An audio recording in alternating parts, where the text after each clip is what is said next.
Makan ubat tahan sakit tidak membantu dalam kes ini. Dan yang menyebabkan sakit lujukan di belakang mata ini, Di sekitar mata, di atas kening dan mungkin juga berkaitan dengan pening dan telinga berdengung ialah otot isi.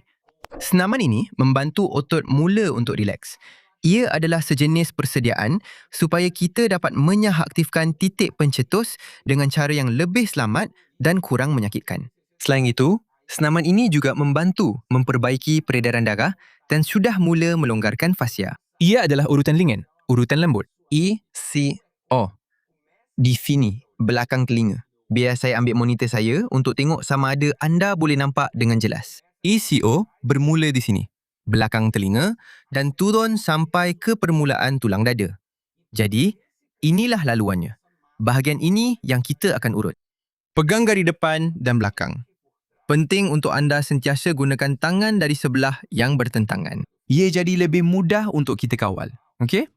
Pegang di sini, dari depan dan dari belakang.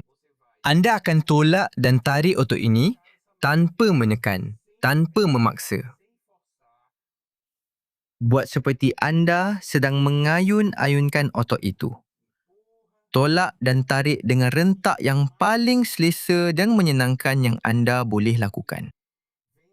Turunkan tangan anda, ikut sepanjang laluan, seluruh laluan otot ini. Jika anda menghadapi kesukaran, hanya baca sahaja.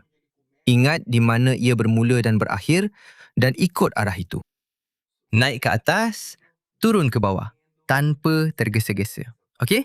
Lakukan mengikut rentak yang selesa untuk anda. Anda akan mula rasa otot semakin rileks sedikit demi sedikit. Petua.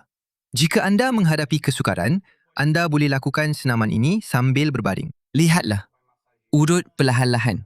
Buai perlahan. Naik dan turun sepanjang otot tanpa tergesa-gesa selama 1 minit. Dan petua kedua, Jika sakit di kedua-dua belah, anda perlu urut di kedua-dua belah juga. Sudah tentu.